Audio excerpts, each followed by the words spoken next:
Corona के बढ़ते मामलों को देखते हुए प्रधानमंत्री नरेंद्र मोदी लगातार बैठकें कर रहे हैं और इसी क्रम में पीएम आज राज्य के राज्यपालों के साथ वीडियो कॉन्फ्रेंसिंग के जरिए बैठक भी करेंगे और बचाव के उपायों पर जन जागरण की मुहिम को लेकर चर्चा की जाएगी। इस बैठक में प्रधानमंत्री के साथ साथ उपराष्ट्रपति एम वेंकैया नायडू भी शामिल होंगे। राज्यपालों के साथ कोरोना पर इस तरह की पहली बैठक होगी। बैठक शाम 6:30 बजे शुरू होगी। इस बैठक के दौरान कोरोना से बचाव और नियमों को जनता से पालन करवाना मुख्य मुद्दा हो सकता है। आपको बता दें कि प्रधानमंत्री ने कोरोना संकट को लेकर पिछले दिनों मुख्यमंत्री के साथ भी बैठक की थी। इस दौरान प्रधानमंत्री ने कहा था कि लोगों की लापरवाही और प्रशासन की सुस्ती के कारण कोरोना के मामलों में वृद्धि हुई है।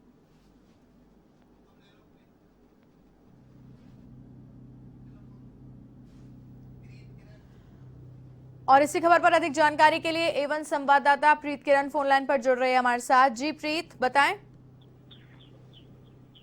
जी बिल्कुल, प्रधानमंत्री मोदी कोरोना को लेके बैठक करने जा रहे हैं। बैठक में आगे क्या कुछ करना है, राज्यों की तरफ से क्या कुछ स्टेप्स उठाए जाएं। राज्यपालों से पहली बार हालांकि प्रधानमंत्री मोदी की ये बैठक होगी। वीडियो कॉन्फ्रेंसिंग के जरिए जुड़ेंगे सभी ये जो राज्यपाल हैं। साथ में इसमें जो उपराष्ट्रपति वेंकैया नायडू हैं वो भी बैठक में मौजूद रहेंगे। हालांकि पिछले दिनों जो मुख्यमंत्रियों के साथ प्रधानमंत्री मोदी की बैठक हुई थी उसमें राज्यों की ओर से अपनी अपनी मांग रखी गई थी। खास तौर पर अगर दिल्ली की बात करें तो दिल्ली की ओर से ये कहा गया था कि जो वैक्सीनेशन है उसमें जो एज लिमिट है उसको केंद्र सरकार जल्द से जल्द खत्म करे, क्योंकि दिल्ली में जो लगातार कोरोना के मामलों का ग्राफ है वो बढ़ता जा रहा है। ठीक उसी तरीके से राजस्थान के मुख्यमंत्री की तरफ से ये कहा जा रहा है कि वैक्सीन की जो शॉर्टेज है उसको केंद्र सरकार जल्द से जल्द पूरा करे, क्योंकि जिस तरीके से वैक्सीन जितनी संख्या में लगाई जानी चाहिए उसको लेके जो स्टॉक है वो हर समय कहीं ना कहीं कम रहता है, तो उसको केंद्र सरकार मुहैया कराए। साथ में केंद्र की ओर से जो फंड की बात लगातार की जा रही थी मुख्यमंत्री की ओर से, वो फंड अब तक रिलीज नहीं हुआ है। जिस तरीके से निजी अस्पतालों में और सरकारी अस्पतालों में जो स्वास्थ्य सुविधाएं देनी है कोरोना के समय में वो पूर्ति नहीं हो पा रही है। खासतौर पे अगर बात करें वेंटिलेटर्स की या फिर कोरोना को लेकर जिस तरीके से जो एहतियात उठाए जाते हैं वो कहीं ना कहीं उसमें शॉर्टेज नजर आ रही है। उसको लेकर केंद्र सरकार से मदद मांगी थी। आज जब राज्यपालों से बात होगी क्या कुछ राज्यपाल कहेंगे उनके अनुसार प्रधानमंत्री मोदी आगे की रणनीति तय करेंगे। साथ में इसमें जो हेल्थ एक्सपर्ट्स हैं उनको भी शामिल किया जाएगा ताकि उनसे भी फीडबैक लेके आगे क्या कुछ। जी, सवाल ये भी उठता है कि ईश्वर ना करे कि सिचुएशन ज्यादा खराब हो और काबू से बाहर हो, लेकिन अगर सिचुएशन क्रिटिकल होती है तो इस केस में बैकअप का क्या इंतजाम है सरकार की ओर से, केंद्र सरकार की ओर से? किस तरीके से राज्यों को मदद मुहैया कराई जाएगी अगर सिचुएशन काबू से बाहर होती है तो? देखिए, लगातार तमाम जो राज्य हैं वो केंद्र से फंड की बात कर रहे हैं, केंद्र सरकार से पूरी संख्या में वैक्सीन प्रोवाइड करने की बात कर रहे हैं, लेकिन कहीं ना कहीं ढिलाई जरूर दिखाई दे रही है। चाहे वो फंड की बात करें, वैक्सीन की बात करें, वेंटिलेटर पूरी संख्या में मुहैया कराने की बात हो। हालांकि केंद्र सरकार की तरफ से ये लगातार साफ किया जा रहा है कि अगर लॉकडाउन की बात है, नाइट कर्फ्यू की बात है, किसी भी तरीके की निगरानी की बात है, वो राज्य सरकारें अपने सर पे तय करें। और देशव्यापी लॉकडाउन की जो संभावना है वो बेहद कम है। और जो वैक्सीन लगातार जो केंद्र सरकार की ओर से वैक्सीन की बात है, केंद्र सरकार लगातार वैक्सीन मुहैया कराएगी। किसी भी तरीके की शॉर्टेज, जिस तरीके से स्वास्थ्य मंत्री, केंद्रीय स्वास्थ्य मंत्री हर्षवर्धन ने मीडिया से बात करते हुए कहा कि किसी भी राज्य में वैक्सीन की शॉर्टेज केंद्र सरकार की ओर से नहीं होने देगी। जो बैकअप प्लान्स हैं केंद्र की तरफ से लगातार, लेकिन वैक्सीन की कमी तो हो रही है ना, वैक्सीन की कमी तो हो ही रही है। आज भी प्रदेश को केवल 2 लाख वैक्सीन की उपलब्धता कराई जा रही है केंद्र की ओर से, जबकि एक दिन में 1,40,000 से ज्यादा कल ही के दिन में वैक्सीनेशन हुआ है। तो ऐसे में पूर्ति कैसे होगी?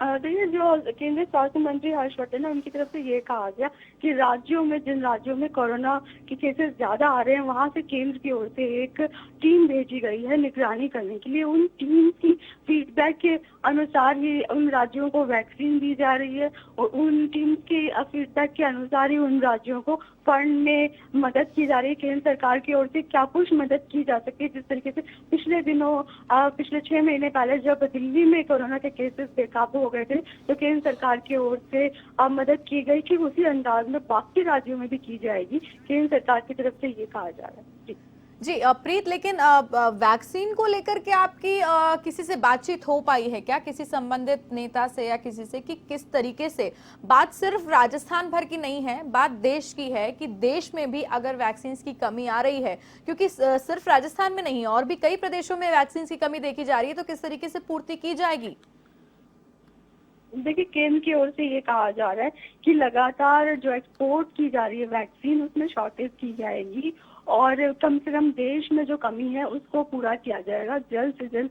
हालांकि ये भी कहा जा रहा है कि जब तीसरी वैक्सीन आ जाएगी देश में, तो किसी भी तरीके की कोई शॉर्टेज नहीं होगी। बाकी जो अन्य देश हैं, जो मित्र देश है जहां पर एक्सपोर्ट किया जा रहा है भारत की ओर से वैक्सीन का, उसमें भी कोई शॉर्टेज नहीं होगी। लेकिन केंद्र सरकार की ओर से ये कहा जा रहा है कि एक्सपोर्ट रोक करके बाकी राज्यों को ये वैक्सीन समय पर दी जाएगी और पूरी तरीके से वैक्सीनेशन के काम में किसी भी तरीके की रोक नहीं लगेगी।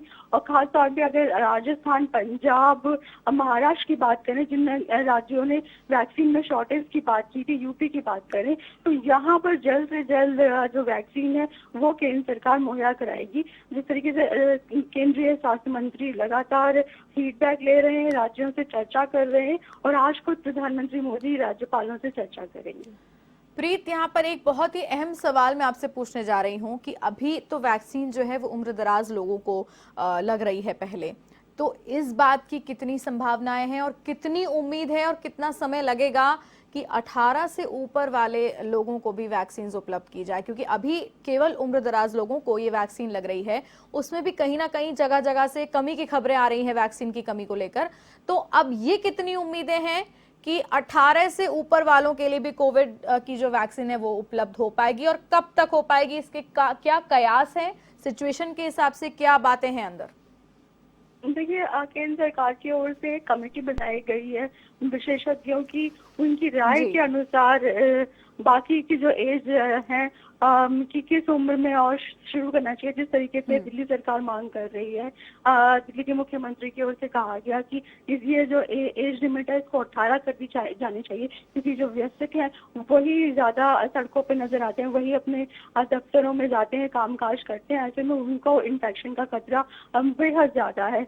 लेकिन अब जब तक कि केंद्र सरकार की जो टीम है जो विशेषज्ञों की, उन केंद्र सरकार को उनसे फीडबैक नहीं मिलता या फिर कोई तीसरी जो वैक्सीन है देश में नहीं आ पाती और जिस भी तरीके की शॉर्टेज की कमी दूर नहीं हो पाती, और ये जो ओपन एज लिमिट की जो बात की जा रही है राज्यों की ओर से, इसको अभी नहीं खोला जाएगा। तो फिलहाल अगले 2 महीने करीबन ये उम्मीद लगाई जा रही है कि जो एज लिमिट है उसमें बहुत ज्यादा रियायत नहीं दी जाएगी। अगला जो स्टेप है 45 के बाद 35 किया जाना वाला है कि 35 से ऊपर के जो लोग हैं वो वैक्सीनेशन ले सकते हैं। लेकिन ये ऐलान केंद्र सरकार की तरफ से कब होगा, फिलहाल इसमें अभी तक कोई भी डेट जो है वो डिसाइड नहीं की। जी प्रीत, तमाम जानकारी के लिए आपका बहुत बहुत धन्यवाद। तो ये थे एवन संवाददाता प्रीत किरण, फोन लाइन पर जुड़ी थी हमारे साथ इस खबर पर अपडेट के लिए, जिन्होंने बताया कि आज जो है ये अहम बैठक होने वाली है प्रधानमंत्री मोदी की ओर से, जिसमें सभी से, राज्यपालों से बात की जाएगी कि किस तरीके से इस चेन को, कोविड की चेन को, संक्रमण की चेन को तोड़ा जाए और ज्यादा से ज्यादा लोगों तक वैक्सीन टाइम पर पहुंचाई जाए ताकि सभी लोगों को राहत मिल पाए।